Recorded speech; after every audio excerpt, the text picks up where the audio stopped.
We know he likes to collect magazine covers. Right. But now he doesn't have to mock one up. For the second time, he is Time Magazine's Person of the Year. To me, there are other contenders, but if they did anything but name him, that would be flat out biased. Well, so Time.com has just released that. Dude, they're trying to be doing the same exact thing that they did with Hitler again. You know what I mean? Not wrong, but in a good way. No, I mean, they're not wrong in a bad way, for sure. Like, they're not wrong. Also, there's a bunch of stuff from the interview where apparently he admits prices likely won't go down, won't rule out war with Iran, says he agrees with Sarah McBride, and doesn't want to talk about the trans bathroom issue. Yeah, that's because he is a room reader and understands that like the trans panic shit does not work. It's sweaty and gross loser shit. Look, over the last 4 years, things have not gone well, and people are ready for something new, something better. He was Time Magazine's Person of the Year in 2016 when he won that election. Also up for the other contenders were Joe Rogan and Elon Musk, Kate Middleton, and Kamala Harris. But, and Benjamin Netanyahu. Well, that's right. It's hard to believe that the election was just last month. And I mean, Feels like he's already the president, right? Exactly. I mean, I can't believe it's only been a month. I actually cannot believe it's only been a month since this happened, because it feels like a lifetime ago. Like, it literally feels like it was a year ago that the election happened. God, dude. Well, thank you very much. This is an honor, a tremendous honor. I brought some of our compatriots along with us. They're going to do a beautiful job for you for the next 4 years. And it's really been something very special. And I have to say, Time Magazine getting this honor for the second time, I think I like it better this time, actually. But we did a good job. We had a great first term, despite a lot of turmoil caused unnecessarily. But the media's tamed down a little bit. They're liking us much better now, I think. If they don't, we'll have to just take them on again, and we don't want to do that. But I do want to thank Time Magazine. I've been on the cover many times. I don't know who has the record, but I can only probably talk well about 25%. Hitler. No, I'm just kidding. I don't know. How many times did Times Magazine choose Hitler as the man of the year? They have chosen Stalin a bunch of times as well, so maybe it's Stalin. RFK Jr. looks like a processed corpse because he is having the greatest food that you could possibly consume. FDR has 3% of the covers. 25% are great. The others I just sort of hide.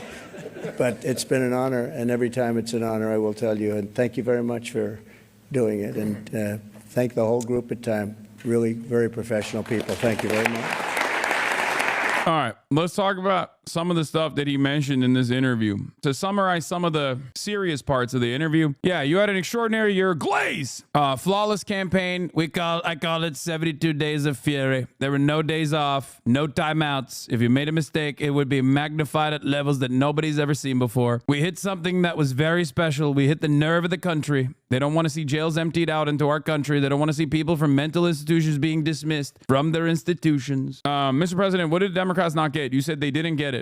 What do you mean by that? I don't think they got the feel of the country. The country was angry because of immigration, because of the people, millions and millions of people. No. This is one of the most frustrating parts about like how successful propagandizing works. The country is angry. This is correct. It's just that the Republicans recognize that anger and redirect that anger towards immigrants. That's it. But the country is angry because of the economy. And the immigrants are not actually contributing to the economy in negative ways. As a matter of fact, they're contributing to the economy in positive ways. That's the unfortunate problem here, that only one side at least recognizes the anger and then channels that anger to appropriate vectors of hate, vectors that are inoffensive to the current existing hierarchies, just to confuse people, just to divide people, just to turn around and say like, yeah, no, it's not the wealthy, it's not the rich that are you over. It's actually the migrants. And that's it. Anyway, they were saying much lesser number. It wasn't a much lesser number, but even if it was, it's irrelevant, because if it was, they were allowing anybody to come into the country. They are right now. They open it up again. You see what's going on. They're coming. They're pouring up. They're Mexico and other places. Common sense, yada, yada, yada. They want to see people come in. They don't want to see... You can have, and this is one, they don't want to see, as another example, open borders. They want to see people coming. Everyone's okay with it. I am certainly. I want to have a lot of people coming because we're going to bring back a lot of jobs. We'll bring record numbers of jobs. The economy was certainly a big factor in your victory, but what was a bigger factor, I believe, was the border. I think the border, and I won it in 2016 on the border. I fixed the border. It was really fixed. It came in, dislodged everything. It's the border. I want to come back to immigration a little bit later. Let's start out on what's happening right now. You were elected on a promise to change Washington, by all accounts, to fight over That has already begun. One of your nominees was effectively blocked by the Senate. There are other senators who expressed doubts about some of your other nominees. Well, I don't think they will. And he wasn't blocked. I had the votes if I needed them, but I had to work very hard. He's talking about Gates. So you decided to give up on Gates? No, I didn't give up on him. I talked to him and I said, you know, Matt, I don't think this is worth the fight. Okay, he talks about how it's not worth the fight for Matt Gates. You know, that's so he is conceding on that front. Anyway, one of them is controversial. I want to ask a specific question. RFK Jr., noted vaccine skeptic. We're going to have a big discussion. The autism rate is at a level nobody ever believed possible. If you look at the things that are happening, there's something causing it. Do you think it's linked to vaccines? No, I'm going to be listening to Bobby, who I've really gotten along with great and have a lot of respect for having to do with food, having to do with vaccinations. He does not disagree with vaccinations, all vaccinations. He disagrees probably with some. So that could include getting rid of some vaccinations. It could, if I think that's dangerous, if I think that they're not beneficial, but I don't think it's going to be very controversial in the end. Do you agree with him about the connection between vaccines and autism? I want to see the numbers. It's going to be the numbers. Trump personally also believes that vaccines cause autism. He's talked about it before. You know, he's talked about it, but he's also done Operation Warp Speed. So I think when push comes to shove, he will do what is beneficial, but that doesn't mean that he's not going to dial back on some of this other stuff because like his base loves it. It's like red meat to the base, and he will give that red meat to the base every single time. Project 2025. No, look, I don't disagree with everything in Project 2025, but I disagree with some things. I specifically didn't want to read it because it was under my auspices. And I want to be able to say that, you know, the only way I can say I have nothing to do with it is if I don't read it. It's also because I don't know how to read. Yeah, he's going to do Project 2025. It's a lot of pages, 800 pages. That's a lot of pages. I thought it was inappropriate that they came out with it just before the election, to be honest with you. They should have waited until I won. Then I would do it. I let him know, yeah, I didn't think it was appropriate because it's not me. Why would they do that? Did you express those frustrations? Oh, I did. Okay, I don't care. Let's shift to a topic that I know you care about, immigration. You recently said on True Social, you are planning to use, okay, this is the good stuff. This is the important stuff. So he plans to use the military to deport migrants. The Posse Comitatus Act prohibits the use of military for domestic law enforcement. What will you do if the military does not or refuse to carry out your orders? Well, it doesn't. It doesn't stop the military if it's an invasion of our country. And I consider it an invasion of our country. We have criminals coming into our countries that we've never seen. We've never seen before. We have people coming in at levels and record numbers. He just straight up is like, I don't give a fuck about the law, which we know already. And also on top of that, he's saying he's going to basically utilize like whatever he can to enforce these insanely violent processes that he wants to implement. And I'll only do what the law allows, but I will go up to the maximum level of what the law allows. And I think in many cases, the sheriffs and law enforcement is going to need help. We'll also get the National Guard. If you can't negotiate agreements with the receiving governments and none seem receptive, will you of necessity have to hold these detained migrants in camps? I'll get them into every country, or we won't do businesses. So you won't need to build more detention facilities. No, because look, we may have to do it anyway, because look, they brought in millions of people, and many of those people, yep, right here, he's just like openly recognizing, yes, we're going to have to build camps. You look at prison populations, what's happening all over the world except here. No, I can't even conceive of why they would allow criminals. Why would somebody do that? Why would somebody do that? So you're saying there won't be new camps, more camps to hold detained migrants. Well, there might be. Now, this is a question that I knew the answer to. Of course, there were going to be concentration camps. Like you can't deport people without detaining them. And you can't detain people without putting them in concentration camps. That's it. Whatever it takes to get them out. I don't care, honestly, whatever it takes to get them out. So for me to say this is Hitlerian is not an exaggeration. It's just an accurate understanding of Hitler and fascism in general. This is how it starts. Again, I'll do absolutely everything within the confines of the law, but if it needs new camps, I hope we're going to need too many because I want to get them out. And I don't want them sitting in the camp for the next 20 years. I want them out, and the countries have to take them back. And if they don't take them back, we won't do business with those countries. We'll tariff those countries very substantially. When they send products in, they will have substantial tariffs, and it's going to make it very hard for them to do business with us. A question on the minds of a lot of Americans: will you restore the policy of separating families? I don't think I won't have to do it because, first of all, it wasn't my policy. It was Obama's policy. I didn't build the jails for children. He did. And it's like kind of weird that he says that because, okay, so you don't have an issue with it though. So you agree with Obama, I guess. Like, I don't understand. I've never understood this argument where like you're saying Obama built the camps, which you're right, he did, right? But I was critical of Obama building that, and I was critical of Obama continuing to implement some form of family separation, but Trump put it into overdrive as always. So why are you even bringing up the fact that Obama did it? Like, it's just such a stupid way to deflect because, okay, so if it's something that you disagreed with, I mean, if it's like, are you bringing this up because you disagree with Barack Obama? No, you agree with Barack Obama. Okay, what does that say? I don't want to litigate the past. I'm just asking if you will do this. Well, you said your policy, this was a policy of the country. I don't believe we'll have to because we will send the whole family back. Yeah, He also says we're going to do concentration camps, but we're not going to do child separation because we're going to pack up the kids too. As in, we're going to put the children in the concentration camps. Does that help you understand the situation a little bit better? Was there another, form of governance that happened not that long ago? Perhaps almost 100 years ago? Well, I guess, closer than that. Less than 100 years ago, where there was a policy of putting everyone in camps, including the children. An important fact to note here is that 1 in 15 families in the United States of America are mixed status families, as in 1 in 15 homes need to be broken into by the federal government or the National Guard or federal agents like BORTAC units, demanding their paperwork, asking other homes if they have undocumented migrants that they're housing, doing dragnets with the express purpose of putting all of those people, men, women, children, into these concentrated camps, raids at workplaces, raids in towns. I'm just saying, this is something that he is signaling he's going to do. It was his signature policy that he said he was going to do. Deport them together? I would much rather deport them together, yes, then separate. By the way, when you talk about separation, we have 325,000 children here during Democrats, and this was done by the Democrats who are right now sex slaves or dead, and they were all allowed. Many of the people who voted for you, as you mentioned moments ago, cited high prices, particularly of food and groceries. If you deport millions of migrant agricultural workers, won't the food prices rise sharply?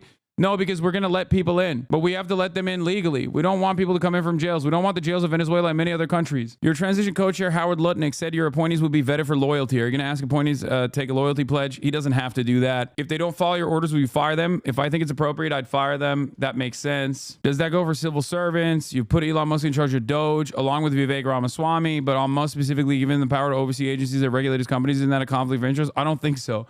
Yeah, he doesn't care. It's pure graft. It is in the purest sense of the word, a conflict of interest. There's no questions about this. I mean, that's it. You got a billionaire who owns multiple companies who are being investigated by the regulatory agencies, and now he's in charge. He has influence over said regulatory agencies. That's it. That's a conflict of interest. He doesn't give a shit, though. But Elon Musk is talking about cuts that would directly affect NASA, which would then directly affect SpaceX's company. Isn't that the textbook definition of a conflict of interest? I think that Elon puts the country long before his company. That's so false. It's so obviously false. Yeah, dude, totally. Elon Musk definitely puts country over interest. What a ridiculous crock of shit. It's just the craziest part about it is not that Trump says this, but also people believe it. You know what I mean? How do people believe this nonsense? I just don't understand it. How the does anyone turn around and say, yeah, I believe it. This is real. Yeah, this is a good billionaire. This is a good CEO. He's our guy. Americans are so dumb, dude. What do you plan to do? I mean, I'll give you an example. We want to move the schools back to the states. We want to, he's talking about abolishing the Department of Education. A virtual closure of the Department of Education in Washington. Virtual closure where you're going to need some people just to make sure they're teaching English in the schools. Okay, English and mathematics, let's say. It's great. It's great to have the absolute dumbest people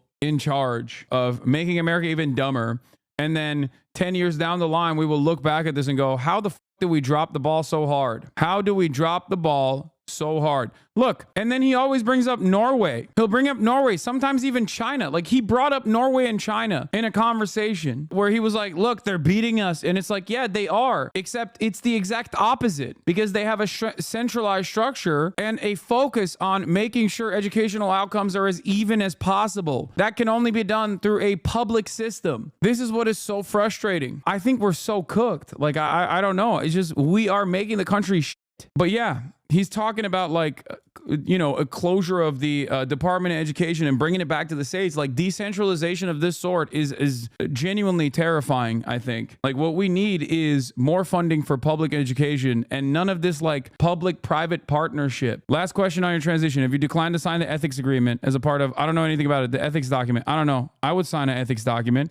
Will you disclose who the donors are to your transition to my campaign? No, paying for the transition. There will be an announcement on that this week. I really have no problem disclosing anything. That's great, Mr. President. Just so you know, I heard this a couple days ago. I have no problem. I'd rather disclose it right up front. I have no problem with it. I've got a question for you about the campaign. Was there a moment when you thought you would lose? I like not to think of that. The power of positive thinking, right? But there were some moments when, there were some bad things done in my campaign. There were a lot of fake polls. They were absolutely fake. Look at an example. very good pollster in Iowa, gold standard in Iowa. And then a couple weeks before the election, she had me up 4, and then that brought it way down below 1918. That was a big story because I was only up 4 when she did that, where I was down 3. And that became headlines all over the place just before the election. When you saw that, did you think you were going to lose? I thought it was a wrong poll because we had an Emerson poll that had us up 18, you know? What was the darkest moment? I think we have an obligation with a 60 Minutes interviews my opponent. There's a news program.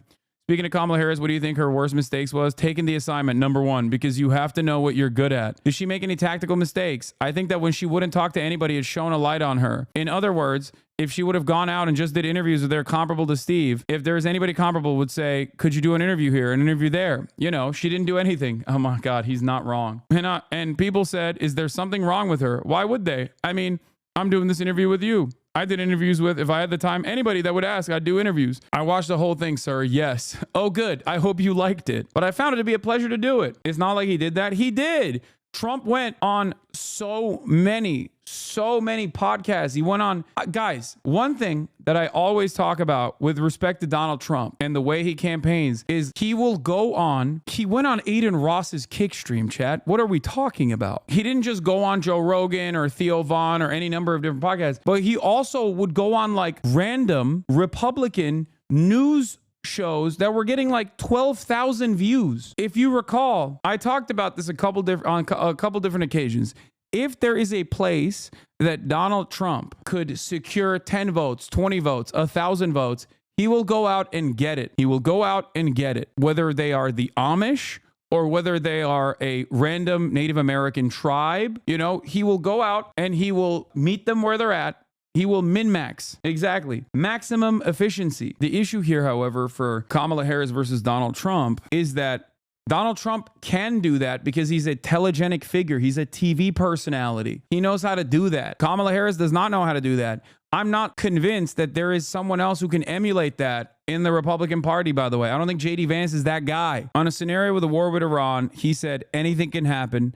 Anything can happen. It's a very volatile situation. Okay, let's take a look. There's a scenario where you would allow Israel to annex the West Bank. I will. What I'm doing and what I'm saying again, I'll say it again. I want a long-lasting peace. I'm not saying that's a very likely scenario, but I want a long-lasting peace, a peace where you don't have an October 7 in another 3 years. And there are numerous ways to do it. You can do it two-state, but there are numerous ways it can be done. And I'd like to see who can be happy, but I'd like to see everybody be happy. Everybody go about their lives and people stop from dying. That includes on many different fronts. I mean, we have some tremendous world problems that we didn't have when I was president. You know, when I left, we had an Iran that was not very threatening. They had no money. They weren't giving money to Hamas. They weren't giving money to Hezbollah. Iran recently plotted to have you assassinated, which, by the way, again, the media is incredible on this issue because foreign policy is uniparty, right? Foreign policy is uniparty, and mainstream media is completely complicit, okay, in this uniparty endeavor. So, of course, when Trump says something crazy like, oh, yeah, I might actually annex the West Bank, who knows? There is no following up. Immediately, you just move on to some more like escalatory sentiments about Iran. Iran is trying to get you killed. Will you go to war with them? Anything can happen. Anything can happen. It was a very volatile situation. I think the most dangerous thing right now is what's happening where Zelensky has decided with the approval of, I assume, the president to start shooting missiles into Russia. I think that's a major escalation. I think it's a foolish decision, but I would imagine people are waiting until I get in before anything happens. I think that would be very smart to do that. Do you trust Netanyahu? I don't trust anybody. Can I ask, did Elon Musk meet with the Iranians at your behest? I don't know that he met with them. Reportedly, he met with the Iranians. I don't know. He didn't tell me that. Another important aspect of this was the trans conversation. So let's keyword search trans in here. I think that some women in the America want to know, are you committed to making sure the FDA does not strip their ability to access abortion pills? That would be my commitment. Yeah, that's always been my commitment. Can I shift to the transgender issue? Obviously, sort of a major issue during the campaign. In 2016, you said that transgender people could use whatever bathroom they choose. Do you still feel that way? When was that in 2016? I don't want to get into the bathroom issue because it's a very small number of people we're talking about, and it's ripped apart our country.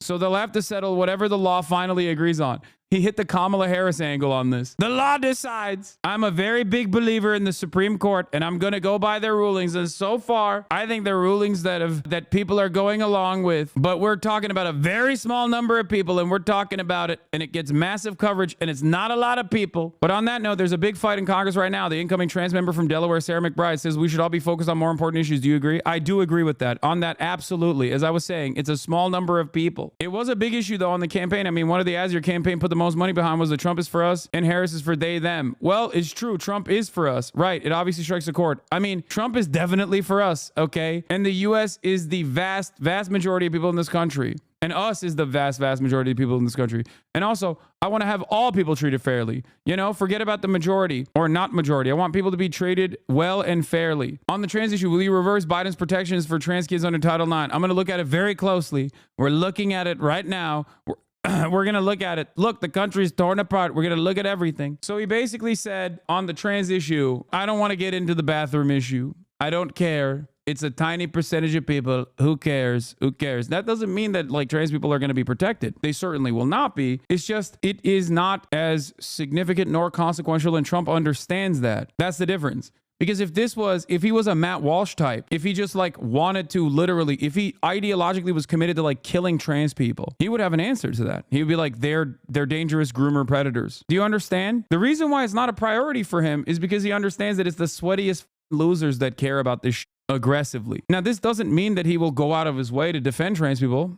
That certainly is not the case. He will still be at the whims of people who do care a lot about this shit, people who do care quite a bit about this. But it's yet another clear example that the permanent room reader, Donald Trump, has read the room and knows that this is like not a big priority for him. His hyperfixation is on immigration right now. That's what he cares about. The last part of this interview that I want to cover is also the prices will come down, because he talks about prices.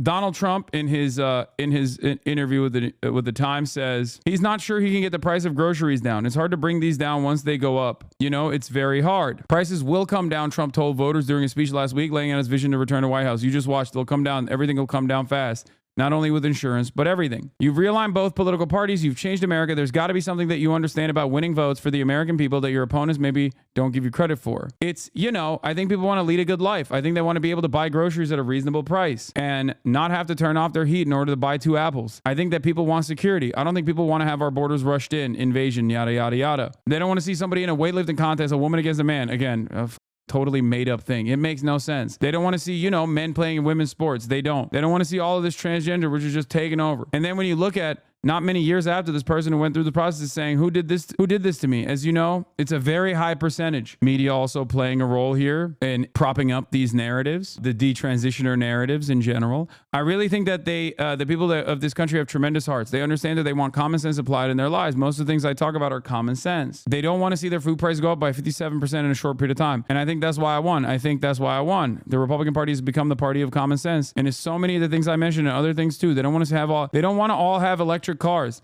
They might want an electric car. Electric cars are great, but they're not for everybody. They also want gasoline powered cars or hybrids or anything else that has to come out. They don't want to have a mandate on cars. Okay, where's the other price conversation? Hold on. J6 pardons. I'll be looking at oil prices bringing down, coming very substantially. If the prices of this is where he says, now the difference is you've had 3 times as much now. They have essentially they try to get the equal, but they didn't do that. You'd have energy, you'd have inflation that would have been much worse than it is. And it already was possibly the worst the country's ever had. We've had inflation. They've lost on inflation. They lost on immigration. They lost on, as a part of immigration, I think a big part of the border is the border itself. You know, if you can subdivide the word immigration, they lost on the economy. But it was a different kind of it. It was the economy as it pertains to groceries and small things that are actually big things for a family. If the price of groceries don't come down, will your presidency be a failure? I don't think so. Look, they got them up. I'd like to bring them down. It's hard to bring things down once they're up. You know, it's very hard. But I think they will. I think that energy is going to bring them down. I think a better supply chain is going to bring them down. He is hyper reliant on, I think, his relationships that he has with Saudi Arabia and maybe even Russia for OPEC plus, the cartel playing ball with him. If he does like a little pull and push on foreign policy, and then his reliance on big oil, which was so incredibly invested in Donald Trump's reelection, to basically lower the price of oil that will then lower the price of all goods across the board. That's what he's thinking. There is no assurance or no guarantee that this will happen. And ironically enough, a lot of the things that he has advocated for, a lot of the things that he wants to do, like his signature policies, are inflationary in nature. Tariffs, inflationary in nature. Mass deportations, inflationary in nature. What do you think happens when there's no agricultural output, when you got like 60 to 70% of all agricultural output in this country being produced by undocumented migrants? What do you think happens to the prices of everything? You know, the supply chain is still broken. It's broken. You see it. You go out to the docks and you see all these containers. And I own property in California in Palos Verdes. They're very nice. And I'm past the docks. I've been doing it for 20 years. I've never seen anything like it. You know, for 17 years I saw containers, and you know, they'd come off and they'd be taken away. Big areas, you know, in that area. You know, they have a big ships coming in, big. The port, big, very big. I see this for years as I was out there inspecting property and things. And I look down and I see there are 13, 12, 14 containers. You wouldn't believe they can hold each other. It's like crazy. No, the supply chain is broken. So what has happened to the containers? I don't understand. He's like me. He likes big things. I mean, yeah, respect to that.